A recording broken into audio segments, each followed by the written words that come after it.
Menikahlah kamu, kalau istrimu baik, maka kamu jadi raja. Kalau istrimu jelek akhlaknya, kamu jadi wali. Cek 1, 2, 3, cek, let's start.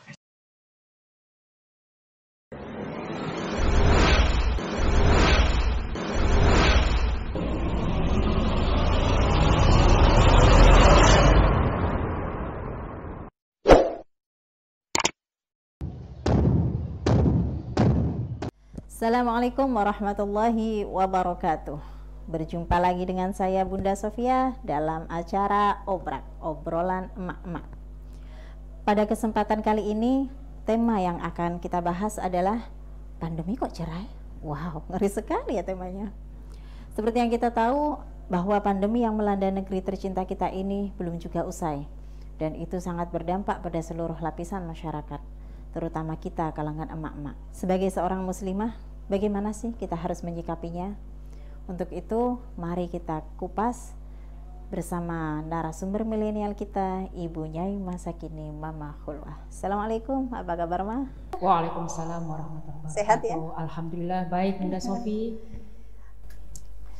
Pandemi ini kan dampaknya sangat luar biasa ya, terutama kita kalangan emak-emak. Nah, sebagai seorang muslimah, bagaimana sih kita harus menyikapinya? Betul sekali ya Bunda Sofi. Kalau kita baca di media, selama pandemi ini angka perceraian justru meningkat. Ya, entah itu karena faktor ekonomi yang suaminya di PHK, usahanya bangkrut, atau tidak bisa bekerja secara normal sebagaimana sebelum pandemi. Atau bisa juga dipicu oleh faktor pertengkaran yang terus-menerus dan kekerasan dalam rumah tangga. Ya, bisa juga dua hal ini dipicu oleh faktor ekonomi tadi. Nah, ini kan kita prihatin Bunda Sofia, yang mestinya selama masa pandemi ini justru lebih banyak waktu berkualitas untuk keluarga, lebih banyak berkumpul dengan keluarga, tapi justru banyak rumah tangga yang bermasalah. Nah, ini kita akan angkat khusus dalam segmen ini, bagaimana menyikapinya, dimulai dari sikap batin kita sebagai muslimah. Bagaimana kita memahami dan menghadapi pandemi ini. Karena dalam surat At-Taghabun ayat 11, Allah Subhanahu wa taala berfirman, "Ma asoba min musibatin illa biidznillah." Tidaklah satu musibah itu terjadi kecuali atas seizin Allah Subhanahu wa taala. Wa may yu'min billah, dan barang siapa yang beriman kepada Allah, yahdi qalbah, niscaya Allah berikan hidayah, petunjuk pada dirinya. Ya. Wallahu bikulli syai'in alim. Ya. Intinya adalah harus dimulai dari iman lebih dahulu. Oleh karena dalam ayat ini, wa may yu'min billah, barang siapa beriman kepada Allah, ya, yahdi qalbah, niscaya Allah akan berikan hidayah, petunjuk pada dirinya. Artinya Allah akan menjadikannya lebih kuat, ya, sabar, tawakal, dan bagaimana dia terus berikhtiar untuk bisa keluar dari pandemi ini. Ya, iman itu artinya dia memiliki keyakinan bahwasanya pandemi ini memang bagian dari qada-qadarnya Allah Subhanahu wa taala kepada hambanya. Ya. Nah, kalau sudah ada keyakinan seperti ini, ya, kalau kita sudah punya keyakinan seperti ini, insya Allah kita akan lebih kuat. Gitu ya. Nah, jadi kuncinya adalah iman lebih dahulu, ya, karena kekuatan itu datangnya dari iman. Ya. Benteng spiritualitas muslim, ya, yang paling tinggi adalah iman. Ya, dengan iman itulah bagaimana kita berusaha untuk bangkit, ya, dan tidak berlarut-larut dalam rasa sedih dan putus asa. Dan alhamdulillah selama hampir 2 tahun ini akhirnya kita mulai bisa beradaptasi ya dengan pandemi ini, sudah mulai bisa bersahabat, berdamai dengan COVID-19 ini, yang pakai masker, kemudian jaga jarak, cuci tangan, menghindari kerumunan, mobilitas, vaksin dan lain sebagainya. Nah, ini adalah bentuk ikhtiar zahir kita, bagaimana kita berupaya keluar dari pandemi ini, dan juga harus terus-menerus dibarengi dengan ikhtiar batin. Bagaimana kita berdoa memohon kepada Allah supaya Allah sembuhkan bumi ini dari pandemi. Di saat-saat sulit seperti ini, ada nggak kiat-kiat khusus menurut syariat Islam ya, supaya rumah tangga kita itu tetap harmonis, tetap bisa saling menghargai, saling memahami gitu, sehingga tercipta keluarga sakinah mawaddah warahmah. Ada nggak kiat-kiat? Betul, Bunda Sofi. Jadi di sini kita bicara tentang pentingnya membangun ketahanan keluarga. Iya, betul. Ya, bagaimana supaya keluarga kita tetap harmonis, ya, bertahan di tengah-tengah pandemi ini, ya.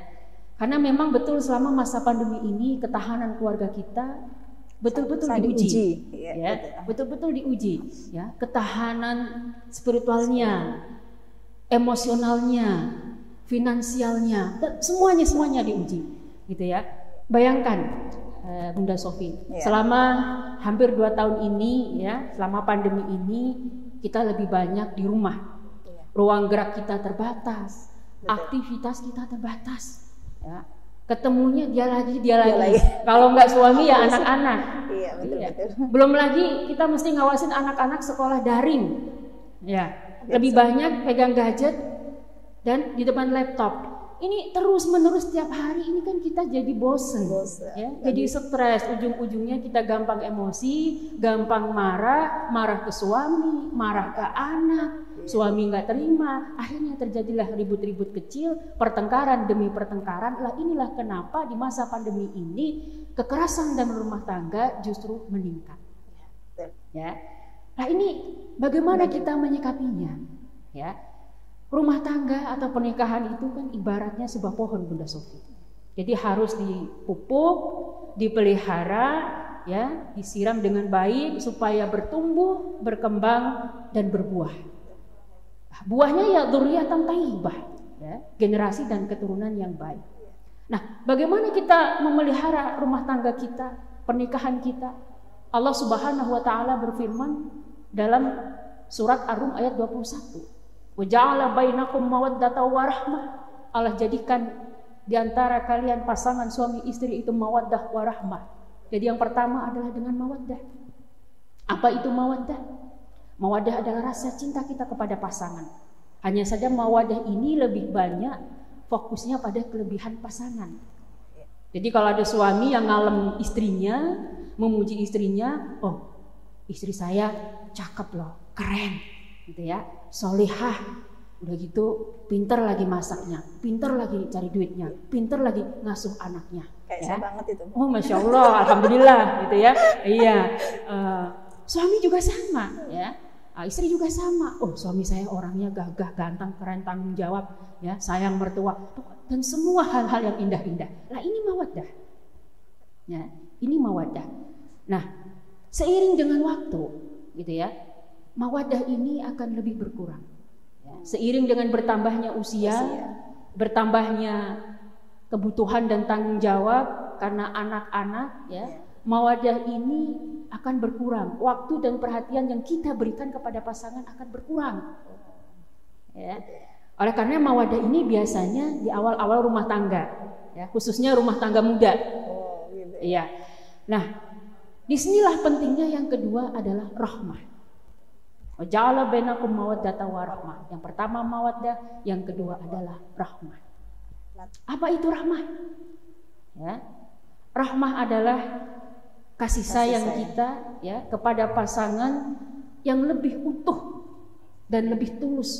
Karena pada tahapan ini kita sudah mulai bisa memahami, mengenali dan menerima kekurangan pasangan satu sama lain. Ini rahmah. Ya, jadi dalam rahmah ini ada pengertian, penerimaan akan kekurangan pasangan. Ya, contoh misalnya ada suami yang bercerita tentang istrinya. Ya Allah, ya, istri saya baik sih baik, ya. Ya cuman itu istri saya kalau masak itu nggak enak. Bukan saya. Bukan saya ya. Masya Allah. Iya. Tapi suami tidak mengeluh. Ya, ya sudahlah, nggak masalah. Ya, yang penting dia bisa mengurus anak dengan baik. Ya, ya yang penting dia bisa menjaga akhlaknya. Kalau masalah makan, masalah masak, sekarang juga banyak warteg. Kan bisa beli ya. Betul, warung makan banyak, GoFood juga bisa. Iya, betul. Iya, ya. Istri juga sama, ya. ketika bercerita tentang suaminya, ya Allah suami saya mah orangnya sih baik, tanggung jawab, cuman ya itu kalau habis makan piring nggak mau diberesin. Itu bukan suami saya. Bukan suami saya, Masya Allah. Ya. Kemudian kalau pulang kerja naruh baju pakaian sembarangan, berantakan semuanya di rumah. Oh itu bisa jadi. Bapak-bapak banget berarti ya. Suaminya bapak-bapak banget iya, berarti betul, itu. Iya. Udah wajar. Tapi istri nggak mengeluh gitu kan. Seperti Bunda Sofi nggak mengeluh. Ya sudah mungkin memang suami saya capek. Ya. Nah disinilah rahmah. Jadi ada pengertian atas kekurangan pasangan. Gitu ya. Makanya dalam bahasa anak muda sekarang itu ya, jadi menikah itu bukan hanya dengan gantengnya saja, cantiknya saja, kerennya saja, solehnya, solehahnya, kayanya, statusnya, tapi juga menerima semua kekurangan pasangan, ya cerewetnya, ngambeknya, cemburunya, cemburutnya, ngecuprisnya. Kayak kita mama kan memang hobinya ngecupris gitu ya. Iya. Dan rata-rata malesnya, cerewet, judesnya, ya, pelupanya dan semuanya. Nah inilah rahmah. Ya, lebih jauh lagi kalau Bunda Sofi mau lihat rahmah, Bunda Sofi bisa tengok di rumah sakit. Ya, ada suami yang mengantar istrinya, dia tuntun istrinya untuk berobat di rumah sakit. Ya. Iya, kadang saya lihat ini ya, padahal usia mereka udah ini ya. Iya, sudah lanjut usia, ya. Tapi dia tungguin istrinya itu berobat seharian di rumah sakit. Ya. Atau sebaliknya, istri, ya, dia mendampingi suaminya, didorong pakai kursi roda, ya, bolak-balik ke rumah sakit karena memang suaminya ini harus terapi. Ya. Nah inilah rahmah. Ya, selain ada pengertian akan kekurangan pasangan, di sini juga ada pengorbanan. Ada seorang istri misalnya karena kondisi fisiknya ya, tidak bisa melahirkan, suami bisa saja nikah lagi, tapi suami tidak mau karena tidak ingin menyakiti hati istrinya. Nah inilah rahmah. Atau dalam masa pandemi ini, ya, suaminya di PHK, berkurang penghasilannya, kemudian istri membantunya dengan berdagang, ya. Nah ini adalah rahmah, ada pengorbanan, ya. Nah ini penting ini rahmah. Nah sekarang bagaimana? Kalau dalam rumah tangga itu tidak cukup tumbuh mawaddah warahmah di dalamnya. Kemudian ketika terjadi masalah, bagaimana kita mempertahankannya? Maka yang terakhir dan yang paling penting adalah amanah. Amanah. Jadi mawaddah, rahmah, amanah. Ini yang paling tinggi tingkatannya. Karena pernikahan itu adalah amanah. Amanah yang kita ambil, ya, suami istri di hadapan Allah Subhanahu wa taala. Harus kita bertanggungjawabkan di hadapan Allah Subhanahu wa taala. Nah, amanah ini seakar kata dengan iman dan aman. Artinya kalau orang itu beriman, insya Allah dia bisa menjaga amanah dan memberi rasa aman, termasuk pada keluarganya, istri dan anak-anaknya. Ya, nah ini amanah. Ada satu kisah, ya, riwayat yang ingin saya sampaikan. Ya. Satu hari ada seorang suami, ya, bapak-bapak, ceritanya lagi galau. Iya. Ya, ceritanya lagi galau karena istrinya. Jadi istrinya ini kalau di rumah, ya Allah, sehari-hari cerewetnya bukan main. Ya ibu-ibu kan biasalah begitu, emak-emak gitu ya. Ada masalah dikit gitu langsung streaming gitu kan. Nah, akhirnya si bapak ini bermaksud ingin menceraikan istrinya. Ya, dia tidak bisa bersabar. Nah, dia ingin menceritakan masalahnya ke Khalifah Umar bin Khattab. Ya. Nah, ketika dia sampai, ya, di rumah Khalifah, dia sampaikan masalahnya, ya. Apa kata Khalifah? Ya, wahai fulan, ya, kenapa begitu mudahnya kamu ceraikan istrimu? Lalu di mana amanah yang dulu kamu ambil, kamu terima ketika kamu menikahinya, di hadapan orang tuanya, disaksikan oleh keluarga besarnya, di hadapan oleh Allah Subhanahu wa taala. Kemudian Khalifah Umar menasihatinya dengan membaca surat An-Nisa ayat 19, wa'ashiruhunna bil ma'ruf, jangan kamu ceraikan istrimu. Jangan begitu mudahnya kamu ceraikan istrimu. Pergauli istrimu, keluargamu dengan baik. Fa in karihtumuhunna, ya, fa asa an takrahu syai'an wa ja'alallahu fihi khairan katsira, ya. Dalam riwayat yang lain, ya, ini hampir mirip-mirip sebenarnya. Dalam kitab Uqudul Jen, ya, catatan ini kitab Uqudul Jen ini adalah satu kitab rujukan yang biasa dijadikan sebagai sex education di kalangan pesantren, gitu ya. Ya, diriwayatkan ada seorang laki-laki, ya, suami yang dia ingin menyampaikan masalah rumah tangganya, gitu ya. Ya sama, dia ada masalah dengan istrinya karena istrinya ya begitulah, judesnya bukan main, cerewet itu ya. Iya. Ada karakter perempuan kayaknya. Allah alam ya. Iya. Nah, akhirnya datanglah dia ke rumah khalifah. Nah, sampai di depan rumah khalifah dia kaget karena mendengar ini ya. Nah, karena di rumah khalifah ini rupanya istri khalifah ini lebih judes lagi, lebih cerewet lagi ketimbang istrinya. Ya, betul. Akhirnya dia nggak jadi. Saya pernah dengar itu. Ya, dipikirnya, wah berarti khalifah ini senasib sama saya, senasib, sependeritaan, sepenanggungan dengan saya. Akhirnya dia balik arah. Nah, tapi rupanya terlihat oleh Khalifah Umar dipanggil, ya, ada apa kamu kemari? Terpaksalah dia bercerita tentang istrinya, ya. Lah yang menarik sikap Khalifah ini ketika istrinya marah seperti itu. Beliau lebih memilih untuk diam dan bersabar, tidak menjawab sedikit pun. Ya. Kemudian ketika ditanyakan kenapa Khalifah bersikap seperti itu, ya, kata Khalifah, wahai fulan, ya, aku, ya memang begitulah istriku, sifatnya seperti itu. Tapi kenapa aku memilih diam? Kenapa aku tidak menjawab sepatah kata pun? Karena aku sadar, ya, aku ini banyak berhutang jasa dengan istriku. Aku ini banyak hutang budi kepada istriku. Karena rumah tanggaku, anak-anakku, semua keperluanku, istrikulah yang mengurusnya selama ini. Itulah kenapa aku lebih memilih untuk diam dan bersabar atas sikap istriku. Masya Allah. Ini satu contoh yang luar biasa ya. Saya tuh sempat bingung, Mam. Kemarin tuh saya baca berita di sebuah media bahwa di Bandung ini, di Pengadilan Agama Bandung terjadi antrian yang sangat panjang itu ya. Saya pikir antrian sembako gitu. Biasanya gitu ya. Tidak taunya mereka ini pada ngantri untuk mengajukan gugatan cerai gitu.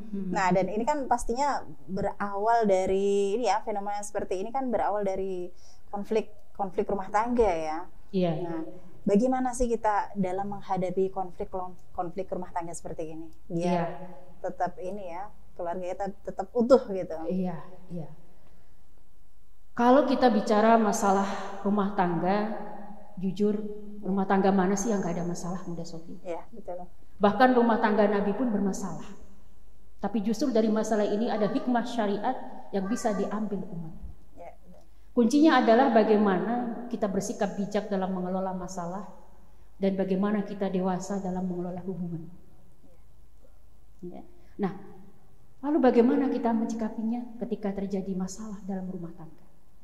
Nah, kalau ada pertengkaran, ribut-ribut kecil, ya, menurut saya itu biasa dalam rumah tangga, gitu ya. Tapi yang penting jangan sampai ketika terjadi ya keributan, istri misalnya marah dengan suaminya, ya, bertengkar dengan suaminya, kemudian dengan mudahnya dia meminta cerai kepada suaminya, dikit-dikit cerai. Emosi sedikit, udah kita pisah aja lah, udah kita ceraiin aja. Ya. Suami juga sama. Ya. Ketika marah dengan istrinya, jangan mudah ya menceraikan istrinya. Jangan menjadikan cerai itu sebagai sebuah mainan. Karena ingat kata Nabi, abghadul halali ilallahi ta'ala at-talaq. Perbuatan halal yang paling dibenci Allah Subhanahu wa taala adalah talak. Perceraian ya. Perceraian. Halal tapi dibenci ya. Betul. Ya. Oleh karenanya Nabi juga mengingatkan kaum perempuan, kaum istri, ya. Ayyumam ra'atin. Barang siapa seorang perempuan, seorang istri sa'alat zaujaha yang dia meminta kepada suaminya talaqaha untuk menceraikannya. fi ghairi ma ba'sin, tanpa alasan yang jelas, tanpa alasan yang dibenarkan oleh agama, fa haramun 'alaiha raihatul jannah, maka haram baginya mencium wanginya surga. Ya. Jadi jangan seorang istri dengan mudahnya meminta cerai. Gitu ya. Karena memang ya semangat Islam itu sangat memuliakan pernikahan. Ya. Bahkan Al-Qur'an ya menyebutkan pernikahan itu sebagai mitsaqan ghalidha. Perjanjian yang agung, perjanjian yang sakral ya antara suami istri di hadapan Allah Subhanahu wa taala. Jadi kalau kita nikah, orang yang menikah itu sesungguhnya dia bukan hanya teken kontraknya itu di hadapan penghulu, sama Allah ya. Tapi di hadapan Allah Subhanahu wa taala. Dan kata mitsaqan ghalidha itu disebutkan 3 kali dalam Al-Qur'an. Yang pertama dalam surat Al-Ahzab ayat 7. Ya, ini ketika Allah mengikat perjanjian agung dengan Rasulnya yang bergelar Ulul Azmi. Kemudian yang kedua dalam surat An-Nisa 154 ketika Allah mengikat perjanjian dengan Bani Israel, ya, itu sampai-sampai Allah angkat bukit Tursina di atas kepala Bani Israel. Dan yang ketiga dalam surat An-Nisa ayat 21. Ya. Oleh karenanya perjanjian pernikahan ini begitu sakralnya, ya, disejajarkan dengan perjanjian agung, ya, ketika Allah membuat perjanjian dengan Rasulnya dan dengan kaum Bani Israel. Masya Allah. Ya. Lah, lalu bagaimana kalau misalnya ada masalah? Namanya rumah tangga memang nggak lepas dari masalah, ya, masalah konflik, anak. masalah. Betul. Nah, di sini Al-Qur'an memberikan tuntunan, Bunda Sofi. Dalam Al-Qur'an surat At-Taghabun ayat 14. Ya ayyuhalladzina amanu, wahai orang yang beriman, inna min azwajikum, sesungguhnya ya di antara pasanganmu, suamimu, istrimu, wa auladikum, dan anak-anakmu, aduwwan lakum, itu bisa menjadi musuh bagimu. Musuh artinya bisa saja seorang suami atau seorang istri menjerumuskan istrinya, ya, seorang istri menjerumuskan suaminya, ya, melakukan hal-hal yang dilarang oleh agama, atau seorang anak menjerumuskan orang tuanya melakukan hal-hal yang dilarang oleh agama. Fahdharuhum, maka berhati-hatilah kalian dalam menyikapinya. Wa in ta'fu, ya. Dan apabila kamu, ya, memaafkan mereka, artinya kalau pasanganmu itu mempunyai kekurangan, suamimu mempunyai kekurangan, istrimu mempunyai kekurangan, ya, maafkanlah. Dan bersabarlah atas kekurangan mereka ini. Selama kekurangan ini memang masih, ya, ditolerir dari sudut pandang agama. Ya. Watasfahu, ya, dan cukupilah keperluan mereka, kebutuhan mereka, berlapanglah kepada suamimu, kepada keluargamu, ya. Wataghfaru, dan kalau pasanganmu itu mempunyai kesalahan, ya, ampunilah, maafkanlah. Fa innallaha ghafurur rahim. Karena bukankah kita kalau punya kesalahan, kita ingin kesalahan-kesalahan kita juga diampuni oleh Allah Subhanahu wa taala. Nah, ini sebenarnya sama ya dengan ayat yang disampaikan oleh Khalifah Umar bin Khattab tadi. Semangatnya sama, ya, semangatnya mengingatkan suami istri ketika terjadi konflik, ya, dalam rumah tangganya. Wa ashiruhunna bil ma'ruf. Pergauli istrimu, keluargamu dengan baik. Jangan mudah mengucapkan kata cerai. Fa in karihtumuhunna, ya, kalau kamu tidak suka dengan sikap istrimu, tidak suka dengan sikap suamimu, ya, karena ya namanya manusia pasti ada kekurangannya, ya, pastinya itu, ya, maka bersabarlah, ya, maafkan dan bersabarlah, ya. Selama kekurangan itu sekali lagi bukan masih bisa ditolerir, ya. Artinya istri tidak melakukan sesuatu yang sifatnya fahisyah mubayyinah, ya, zina contohnya, atau nusyus, membangkang, gitu ya. Fa'asa an takrahu syai'an. Nah, di sini kita diperintahkan, ya, selain untuk memaafkan, bersabar atas kekurangan pasangan, kita diminta untuk bersikap adil. Ya, wa asa an takrahu syai'an, karena boleh jadi, ya, kamu tidak suka dengan sikap istrimu, suamimu, kamu benci dengan kekurangan yang ada pada pasanganmu, Ya, wa ja'alallahu fihi khairan katsira. Padahal Allah menjadikan banyak kebaikan padanya. Karena boleh jadi dia punya kekurangan, tapi di sisi lain dia banyak juga pasti punya kelebihan. Nah, kalau kita hanya fokus melihat kekurangannya, pasti timbulnya rasa kesel kan sama suami kita. Tapi kalau kita juga mau melihat, mau mencari sisi kelebihannya, sisi baiknya, maka insya Allah akan timbul sikap saling menghargai, gitu ya. Jadi kalau ada suami misalnya ya cerita tentang istrinya, ya Allah, itu kalau istri saya ya baik sih baik, pinter sih pinter ya, tanggung jawab, ya cuman ya itu tadi gitu ya, orangnya boros sekali, senangnya belanja mulu, check out mulu gitu ya. Ini padahal itu kan wajar ya, apalagi pandemi kayak begini ya, pandemi kayak gini gitu ya, semua barang ditaruh di keranjang gitu kan, Shopee gitu kan, ditaruh di keranjang, entah kapan check outnya gitu ya. Kan kita udah nggak bisa nge-mall ya, jadi oh gitu ya, karena kita nggak bisa nge-mall itu tadi ya.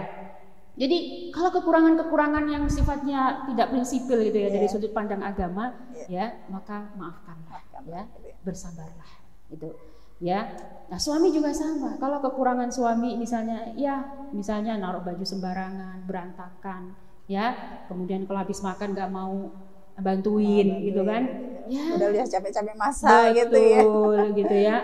Ya kita memaklumilah, cobalah kita maafkan kekurangan pasangan kita ini, begitu ya. Nah, ada kalimat ya, nasihat dari Imam Al-Ghazali ya. Dalam Al-Ihya-nya beliau menyampaikan as-sabru ala lisan nisa ya, bersabar atas gangguan ya istrinya, kata-kata pedas, kata-kata menyakitkan yang keluar dari mulut istri ya, itu mimma yamtahanu bihil auliya, itu adalah salah satu cobaannya para wali. Oh gitu ya. Jadi ini khusus bapak-bapak yang di rumah gitu ya, yang kebetulan punya istri, punya banyak kelebihan, maksudnya dalam berkata-kata gitu ya. Berarti yang mungkin saja bapak ini sedang dididik Allah gitu ya, untuk menjadi seorang wali. Bersabarlah ya bapak-bapak. Iya, karena memang ada kalam hikmah ya, menikahlah kamu, kalau istrimu baik maka kamu jadi raja, kalau istrimu jelek akhlaknya kamu jadi wali. Jadi kira-kira bapak ini lebih milih untuk jadi raja apa jadi wali gitu. Udah ya. Karena ada satu cerita juga, jadi ada seorang ulama, seorang waliullah yang kebetulan juga diberikan ujian ya, istrinya ini ya begitu ya akhlaknya kurang baik mungkin ya, kalau ngomong itu pedes gitu kan ya. Lah orang-orang bertanya ya, kenapa sih seorang wali ulama ini gitu ya, kenapa sih tidak diceraikan saja istrinya gitu. Apa jawabnya? Aku khawatir gitu ya, aku khawatir kalau nanti aku ceraikan istriku ya, aku akan diberikan cobaan yang lebih berat lagi dari istriku ini. Nah, itulah kenapa ya aku lebih memilih untuk diam dan bersabar ya, aku lebih memilih seperti itu. Masya Allah. Ini ya, ini satu nasihat yang luar biasa ya. Jadi intinya kita jangan mudah mengucapkan kalimat cerai ya dalam rumah tangga itu ya, karena pasti masing-masing pasangan suami istri itu punya kekurangan, punya kelebihan ya. Kalau kita hanya fokus pada kekurangannya, maka ya ujung-ujungnya kita mungkin marah ya, mungkin kesel. Tapi kalau kita fokus pada kelebihannya, insya Allah akan timbul sikap saling menghargai. Ada satu syair yang ditulis oleh Imam Syafi'i ya, lisanuka la tadkur bihi aurata imri'in. Lisanmu janganlah engkau gunakan untuk menyebutkan kekurangan orang lain. Ini termasuk kekurangan suami atau kekurangan istri, sama ya. Fakulluka auratu, karena setiap kalian itu mempunyai aurat. Walinnasi al-suhu, dan semua orang itu mempunyai lisan. Artinya hari ini kamu sebutkan kekurangan suamimu, kekurangan istrimu, besok bisa jadi kekuranganmu akan disebutkan oleh orang lain. Ya, semua orang bisa saja membicarakan kekuranganmu, karena semua orang punya kekurangan. Ya, wa ainuka in abdat ilaika ma'aiba, dan penglihatanmu, matamu ya, ketika tampak olehmu aib, ya, kekurangan orang lain, ya, fasunha, maka peliharalah pandanganmu, peliharalah penglihatanmu, wakul, dan katakan ya ainu linnasi a'yunu, wahai mata, ingatlah semua manusia itu juga mempunyai penglihatan. Jadi bisa saja kita hari ini melihat kekurangan pada orang lain, tapi besok bisa saja kekurangan kita akan dilihat ditampakkan pada orang. Iya. Jadi menarik surat At-Taghabun ini Bunda Sofi, karena memang berisi tuntunan bagaimana kita menyelesaikan konflik dalam rumah tangga. Ada tahapan-tahapan yang diajarkan oleh agama. Nah, menariknya, ya, setelah surat At-Taghabun ini dilanjutkan berikutnya dengan surat At-Talaq yang membahas khusus tentang masalah perceraian. Salah satunya kasus cerai yang pernah dihadapi oleh Nabi SAW ketika Nabi bermaksud menceraikan istrinya Hafsah. Itu ada tahapan-tahapannya. Jadi seorang suami tidak bisa dengan begitu mudahnya menceraikan istrinya, ya, atau suami dengan istri begitu mudahnya meminta cerai, ya, kepada suaminya, gitu kan? Ada tahapan-tahapannya. Artinya perceraian itu memang dibolehkan, ya, tapi di sini menjadi rukhsah, ya, emergency exit istilahnya, ya, menjadi pintu keluar darurat ketika memang masalah rumah tangga itu tidak bisa lagi diselesaikan, dimediasi dengan baik-baik oleh kedua pihak. Ya, nah ini menarik, tapi insya Allah akan kita bahas pada segmen berikutnya, karena tadi saya belanja belum sempat dimasak. Ya. Kalau saya belum sempat belanja. Belum sempat belanja, Masya Allah. Jadi begitu ya Mama, sudah kita dengarkan bersama-sama bersama narasumber kita, bagaimana caranya kita mempertahankan rumah tangga kita agar tetap harmonis, ya, dalam masa-masa pandemi seperti ini. Jika belum paham, silahkan di-roll lagi. Belum paham lagi, silahkan di-roll lagi, dan lagi dan lagi. Dan jangan lupa tetap dukung channel kita untuk terus berkembang, terus memberikan manfaat dengan like, komen, dan subscribe. Demikian obrolan kali ini bersama narasumber kita, Mama Khulwah. Wassalamualaikum warahmatullahi wabarakatuh.